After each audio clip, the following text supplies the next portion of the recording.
Mari belajar dari Italia. Apa yang sebenarnya terjadi di Italia?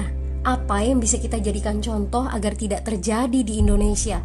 Kreatif konten ini berasal dari artikel warga Italia, dipersingkat dan dilengkapi data agar lebih mudah dipahami. Tahap 1. Kasus pertama diumumkan. Itu cuma flu. Apa pentingnya pakai masker? Orang-orang ini cuma lebay. Saya kan sehat, gak bakal ketularan. Gak usah panik lah. Tahap 2. Jumlah positif COVID-19 mulai naik signifikan. Cuma beberapa yang kena. Yang meninggal pun hanya orang-orang tua saja yang memang udah punya penyakit. Hidup seperti biasa aja lah.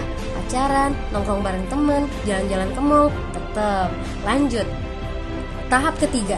Jumlah kasus meningkat dengan cepat, berlipat ganda dalam 1 hari. Tingkat kematian pun bertambah. 7 Maret, lebih dari 5.000 kasus positif COVID-19. Zona merah diberlakukan di Italia.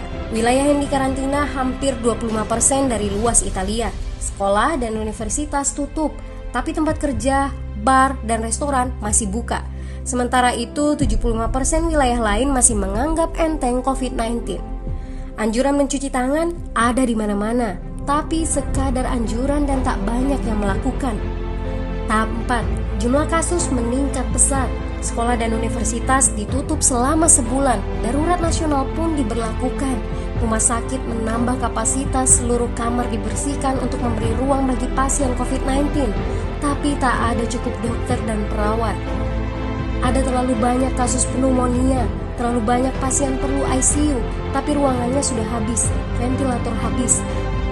Pada titik ini seperti kondisi dalam perang. Dokter harus memilih siapa yang akan diobati berdasarkan peluang bertahan hidup. Itu berarti pasien lanjut usia dan punya penyakit bawaan seperti hipertensi, diabetes, stroke tidak masuk prioritas karena tidak ada lagi ruang. Sistem layanan kesehatan seketika runtuh. Tahap 5. 9 Maret mencapai lebih dari 9.000 kasus. Seluruh kota Italia lockdown. Orang-orang bisa pergi hanya untuk keperluan darurat dan dalam pengawasan ketat. Semua bisnis masih dibuka karena jika tidak, ekonomi akan runtuh. Itu kebijakan pemerintah.